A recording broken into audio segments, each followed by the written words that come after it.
El domingo pasado veíamos que el Evangelio tiene una continuidad desde hace 2 domingos y se mantendrá hasta el próximo. Son 4 domingos seguidos en donde hemos venido reflexionando en torno a este diálogo o debate que nuestro Señor Jesucristo tiene con los judíos en general, con algunos fariseos, con sus discípulos. Y todo el diálogo gira en torno al alimento, al pan, que en la cultura judía, ustedes saben, es uno de los alimentos fundamentales. Así como para nosotros la tortilla es el alimento, para ellos el pan. Y como ustedes también lo saben, siempre el Evangelio se conecta en los domingos con la primera lectura para llevar una continuidad temática. Les quiero compartir una breve reflexión en torno a los 3 tipos de pan que aparecen en las lecturas de este domingo, en la primera y en el Evangelio. El Evangelio en este debate nos presenta a los judíos con 2 actitudes. Primero, murmuran, critican a nuestro Señor porque, lo vimos el domingo pasado, Él se ha definido como el pan que baja del cielo. Y esa murmuración está acompañada de un asombro. ¿Cómo es posible que este que conocemos, que es hijo del carpintero, que aquí ha vivido con nosotros desde niño, diga que Él es el pan bajado del cielo? Es decir, que sea el Hijo de Dios. Nuestro Señor les dice y nos dice: no murmuren, no critiquen, comprendan, entiendan. Y entonces les explica esta relación que les decía que se va a dar en los 3 tipos de pan. Primer pan, el maná. Recordamos que el pueblo judío en su travesía a través del desierto era alimentado por Yahvé, por Dios, con ese maná que caía del cielo. Pero era un pan de corto plazo. Era un pan que servía para alimentarse un solo día. Y entonces viene el segundo tipo de pan que aparece en la lectura del profeta, en la primera. Allí el profeta está cansado, en la noche se le aparece un ángel que le coloca alimento y bebida para 40 días. Aparece entonces el segundo tipo de pan. Ya no es un pan de corto plazo, sino es un pan para un plazo intermedio, para mediano plazo. Es un pan que le va a servir para un recorrido de 40 días, que ustedes saben en la Biblia, el número 40 no tiene un significado nada más matemático, sino que es simbólico.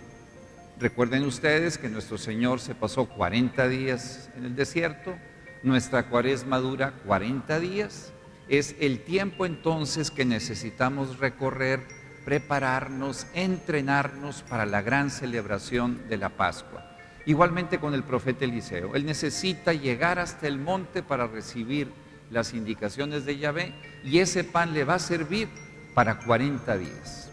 Ya no es el maná que sirve para un solo día, sino es este pan que ahí le pone el ángel y que le va a alimentar 40 días, es decir, el tiempo necesario que él precisa para poder llegar al cumplimiento de su misión. Pero viene Jesús y les dice: no murmuren, no critiquen, porque sus padres, sus antepasados, comieron el maná del cielo, que sí les alimentó, pero murieron. Yo les voy a dar el pan de no corto plazo, no de mediano plazo, sino el pan de largo plazo, el pan que les va a dar la vida eterna. Es un pan entonces que no dura un día en su efecto alimenticio. Es un pan que tampoco sirve para mantenernos fuertes y sanos durante 40 días, es decir, durante el cumplimiento de nuestra preparación para la gran misión, sino que es un pan que te va a servir para vivir eternamente. Y yo soy ese pan de vida, dice Jesús. Pensemos en nuestra vida cotidiana y cómo estos 3 tipos de pan los podemos ejemplificar con 3 verbos que también les quiero compartir. Trabajar por el pan diario, por el pan de corto plazo.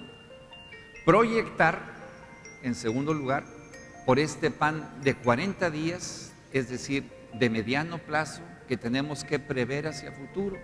Y en tercer lugar, esperar la vida eterna gracias al alimento que vamos a recibir. Trabajar. Ya en domingos anteriores, y por eso insisto en esta relación de los evangelios, nuestro Señor invitaba a que fueran sus discípulos quienes dieran de comer a la gente. El milagro de la multiplicación de los panes y los pescados, decíamos, no es un acto de magia de parte de nuestro Señor, sino que convirtió el corazón de la gente que lo escuchaba para que compartieran sus alimentos.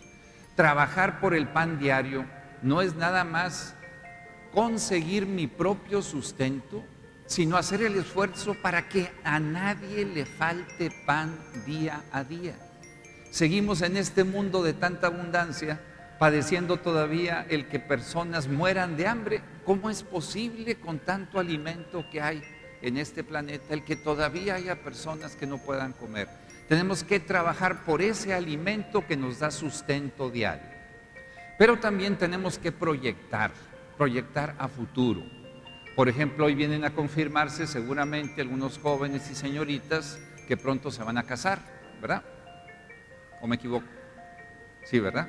Algunos se van a casar pronto. Tienen que proyectar su vida. Tienen que buscar alimento para 40 días.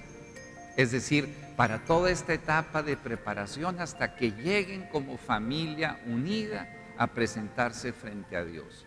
Tenemos que proyectar nuestro país.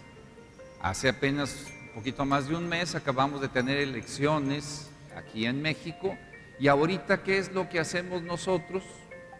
Vigilamos el que las autoridades que elegimos cumplan con sus promesas de campaña, o empezamos a tomarnos unas vacaciones de 3 años hasta las próximas elecciones. Tenemos que proyectar nuestro país en esa dimensión. Y en tercer lugar, tenemos que esperar la vida eterna que vamos a conseguir gracias al alimento que es Jesús, el pan de vida, en el pan de su palabra y en el pan de la Eucaristía. Esperar esa vida eterna en donde superaremos todas las dificultades, en donde nuestras enfermedades desaparecerán, en donde podremos todos compartir la vida eterna con nuestro Señor si nos alimentamos con el pan de su palabra y con el pan de la Eucaristía. El domingo pasado les dejaba 2 preguntas, quizá recuerden los que participaron. Primero, ¿cómo nos alimentamos? Y segundo, ¿qué tan alimento soy yo para las demás personas? Esas preguntas permanecen. Revisemos cuál es nuestra alimentación y revisemos también qué tan alimento me he convertido yo para las demás personas. Que Dios nos bendiga.